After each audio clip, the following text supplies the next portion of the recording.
Agora 10 horas e 13 minutos e a Câmara dos Deputados concluiu nesta semana a votação do projeto de lei que regulamenta os contratos de terceirização no país. O texto principal foi aprovado no último dia 8, mas a análise das emendas que foram propostas aí pelos partidos foi feita nesta semana. O projeto agora segue para votação no Senado. Ainda faltam mais de 30 itens para análise, mas apesar da polêmica em torno do assunto, o plenário manteve o ponto de maior embate dessa proposta, que é a permissão para terceirizar qualquer atividade. Atualmente, uma súmula do Tribunal Superior do Trabalho prevê que as empresas só possam subcontratar serviços para as chamadas atividades meio, não para as atividades fim, ou seja, uma universidade particular, por exemplo, poderia terceirizar serviços de limpeza e de segurança, mas não poderia contratar professores terceirizados. Essa, inclusive, está sendo vista como a maior derrota do governo Dilma Rousseff na Câmara Federal. E sobre isso, a gente conversa agora com o presidente da Associação dos Magistrados da Justiça do Trabalho aqui do Paraná, o juiz José Aparecido dos Santos. Presidente, bom dia. Bom dia. Presidente, a gente trouxe aqui um exemplo dessa mudança, mas o senhor poderia explicar para a gente o que é que muda, o que é que pode mudar se esse projeto for realmente aprovado? Quais são as principais alterações que a gente pode esperar? Bem, a principal alteração mesmo, Daiane, é que qualquer empresa vai poder contratar qualquer pessoa por meio de outra empresa. Isso significa que nós podemos ter, por exemplo, um hospital que não tem nenhum médico em seu quadro, nenhum enfermeiro, porque todos os médicos, todos os enfermeiros poderiam ser contratados por uma outra empresa. Então, eles não seriam, em realidade, considerados professores, mas prestadores de serviço. Nós poderíamos ter isso em toda e qualquer empresa, como um banco, uma empresa de comunicação. Poderíamos ter, em tese, da forma como a lei foi aprovada, qualquer empresa poderia subcontratar os serviços e colocar outra para fazer os trabalhos. A associação, presidente, já se colocou contra o projeto. Na visão da entidade, quais que são os principais riscos dessa proposta? Bom, o principal risco, a principal consequência é uma grande precarização do trabalho. O que nós queremos dizer com isso? Haverá um aumento significativo da contratação de empresas por terceiras empresas, e isso acarretará perda de direito para os trabalhadores e um aumento brutal das ações trabalhistas, na nossa opinião. Porque hoje, na Justiça do Trabalho, a grande maior parte das ações já envolvem terceirizadas.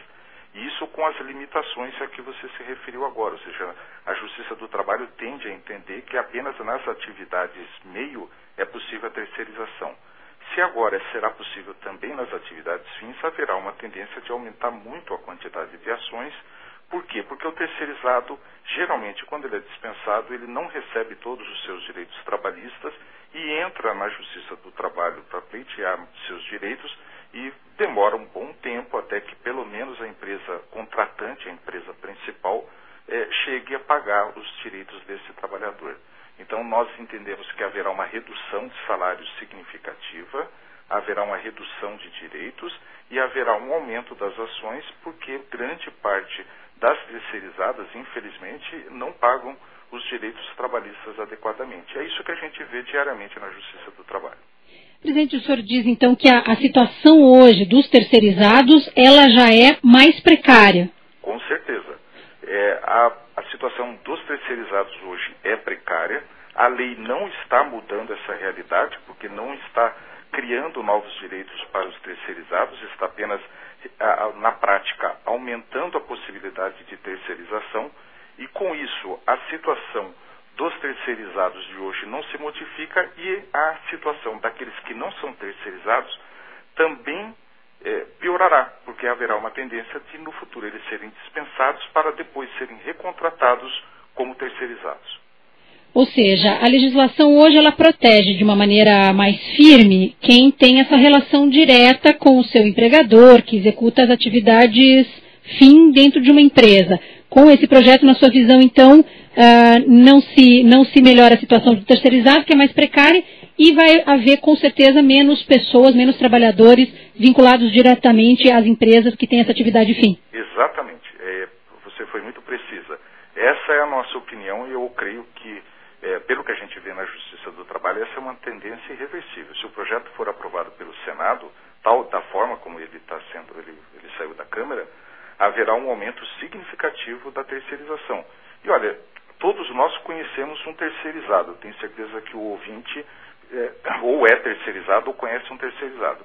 Se nós perguntarmos para um terceirizado se ele prefere continuar como terceirizado ou ser contratado pela empresa tomadora do serviço, eu tenho absoluta certeza que a grande maioria vai dizer que prefere ser contratado pela empresa tomadora do serviço. E se nós tivermos um que esteja com um vínculo de emprego diretamente com uma empresa contratante e de perguntar para ele se ele prefere ser terceirizado, com certeza ele vai dizer que continuar vinculado à empresa contratante é melhor do que ser terceirizado. Por quê? Porque o terceirizado tem uma diminuição de salários, há um cálculo que aponta mais ou menos 25% de redução salarial quando se é terceirizado. O terceirizado trabalha mais horas e, principalmente, o terceirizado tende a ter uma maior rotatividade de mão de obra. Ele muda de função com mais frequência do que os outros trabalhadores e ele muda de empresa a todo momento, porque sempre está sujeito a término de uma relação de trabalho com uma empresa e a recontratação por outra terceirizada. Então é muito curioso que nós temos algumas ações, por exemplo, em que eu já cheguei a ver casos de trabalhador que ficou mais de 10 anos trabalhando na mesma empresa, no mesmo local, fazendo a mesma coisa, mas contratado por várias terceirizadas. Saía a terceirizada, mas o trabalhador continuava no posto de serviço, o que não deixa de ser uma coisa, pelo menos estranha. Ele continua trabalhando na mesma empresa, fazendo a mesma coisa, mas o empregador foi mudando durante o tempo. E isso nós estamos falando com a legislação atual, com o sistema atual, que é muito mais protetivo. Com a nova legislação aprovada na Câmara dos Deputados, nós temos a convicção de que isso piorará. Num país em que é necessário redistribuir renda, que todos nós sabemos que a concentração de renda é um dos maiores defeitos que nós temos no nosso país, me parece evidente que esse projeto é concentrador de renda, impede a redistribuição e quem vai mais sofrer são justamente os trabalhadores de baixa renda. Os trabalhadores sem especialização, na nossa avaliação, vão ser os que mais vão sofrer com essa mudança. Presidente, mas se esse modelo não funciona a contento, se os trabalhadores são, de fato, uma parte muito mais frágil nas relações de trabalho, qual que poderia ser a solução para resolver, então, essa situação, de repente, para fortalecer os empregados, tanto os diretos quanto os indiretos, para conseguir essa proteção de forma integral para todos esses trabalhadores? Olha, na nossa opinião, o principal é deixar bem claro quais serviços podem ser terceirizados ou não. Na nossa opinião, melhorar, e é necessário efetivamente melhorar a regulamentação, deixar claro quais são as atividades, por exemplo, hoje limpeza e vigilância são considerados serviços que podem ser terceirizados. Delimitar melhor quais atividades a empresa pode terceirizar para gerar um pouco mais de segurança. Nós temos algumas áreas, por exemplo, como a construção civil, em que efetivamente os pequenos e os médios empresários são prejudicados por uma ausência melhor de regulamentação. Mas se nós dissermos claramente na legislação o que pode ou não ser terceirizado e criar um mecanismo para que, em caso de descumprimento da legislação, a empresa principal, a empresa que fez a contratação geral, de alguma forma responda também por esse descumprimento, nós resolvemos o problema de todos, dos empresários e dos trabalhadores.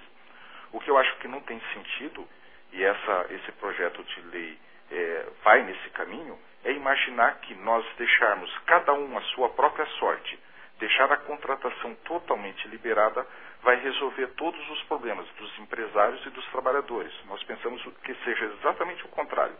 Nós acreditamos que isso vai gerar mais insegurança, inclusive para os próprios empresários, porque em vários momentos haverá descumprimento da legislação trabalhista e outros trabalhadores serão obrigados a ir na Justiça do Trabalho e provavelmente haverá condenação, inclusive, daqueles que fizeram a contratação originária. Presidente, nessa semana a gente conversou aqui na Band News com o presidente da Federação das Indústrias do Paraná, o Edson Campagnolo, que se posicionou favorável ao projeto. De acordo com a FIEP, a estimativa é de que essa mudança possa gerar aí de 2 a 3 milhões de novos empregos em todo o país e que esse seria o reflexo de uma modernização natural nas questões trabalhistas. O senhor acredita que esse impacto possa ser realmente nessa proporção e qual é que deve ser a característica dos novos vínculos trabalhistas, então? Olha, eu respeito muito a FIEP, Edson Campagnoli, mas eu acredito que há um equívoco de avaliação. Nós sabemos muito bem, todos nós sabemos que o que gera emprego é melhorar a atividade econômica do país. O que gera emprego é melhorar a educação, melhorar as condições de base do país para que todos cresçam. As empresas, as atividades básicas da economia estejam em condições de trazer para a população uma melhoria significativa. Não vai ser a redução de salários e a subcontratação que vai aumentar a quantidade de empregos, porque qualquer que seja a análise econômica que se faça, nós sabemos que os empregos não surgem simplesmente porque o salário foi reduzido. Isso daí seria verdadeiro se nós estivéssemos com a economia em amplo desenvolvimento, aumentando muito, e estivesse sobrando atividades que não são contratadas, serviços que não são contratados, porque não haveria um contrato adequado para essa contratação. Olha, não é isso que acontece na realidade brasileira. O que está acontecendo agora é uma diminuição de atividade econômica, todos nós sabemos disso, e essa diminuição de atividade econômica, qualquer que seja o regime de contratação, não aumentará a quantidade de empregos. Nós temos a esperança de que o país melhore, mas não vai ser reduzindo a remuneração dos trabalhadores que o país vai crescer. Não é isso que gera emprego. Nós não temos postos de trabalho sobrando que não são ocupados porque a mão de obra é cara. Ao contrário, o preço da mão de obra no Brasil não é elevado. Comparado com outros países que têm uma atividade econômica melhor do que a nossa, os nossos salários são baixos, e o que os trabalhadores precisam, na verdade, o que os empresários também precisam, é de uma regulamentação melhor. Há problemas, efetivamente, que precisam ser sanados, há dificuldades na legislação trabalhista, mas não é pura e simplesmente a liberação da mão de obra que pode ser contratada de qualquer forma e a qualquer custo que vai resolver esse problema. Presidente, o senhor falou em regulamentação melhor, que é uma necessidade dos empresários também, e uma queixa que está no pano de fundo dessa proposta é dos altos encargos, né? Até aproveito para registrar a participação de um ouvinte aqui, o Eduardo, que fala que o empregador quer contratar, mas os encargos de admissão e demissão dificultam essa contratação, que ele é autônomo, gostaria de contratar auxiliares, mas esse custo para ele é um impeditivo, que no caso ele optou por trabalhar menos do que correr o risco de contratar e ter que demitir. Essa é uma questão que também precisa não só ser regulamentada, mas modificada no Brasil, pensando do ponto de vista econômico e da geração de empregos e do que leva, muitas vezes, os empresários a não contratar diretamente, contratar terceiros para ter um custo menor? Com certeza. E esse é o centro do problema. Um problema tributário, ou seja, resolver o problema das contas do governo, porque há problemas principalmente na área previdenciária, está gerando todo esse impacto sobre o direito do trabalho. Ou seja, os trabalhadores estão perdendo direito porque nós acreditamos que, como a tributação é muito alta, é melhor contratar o trabalhador sem nenhum vínculo, porque se tiver vínculo vai pagar mais tributo. Me parece que isso seja uma distorção do sistema.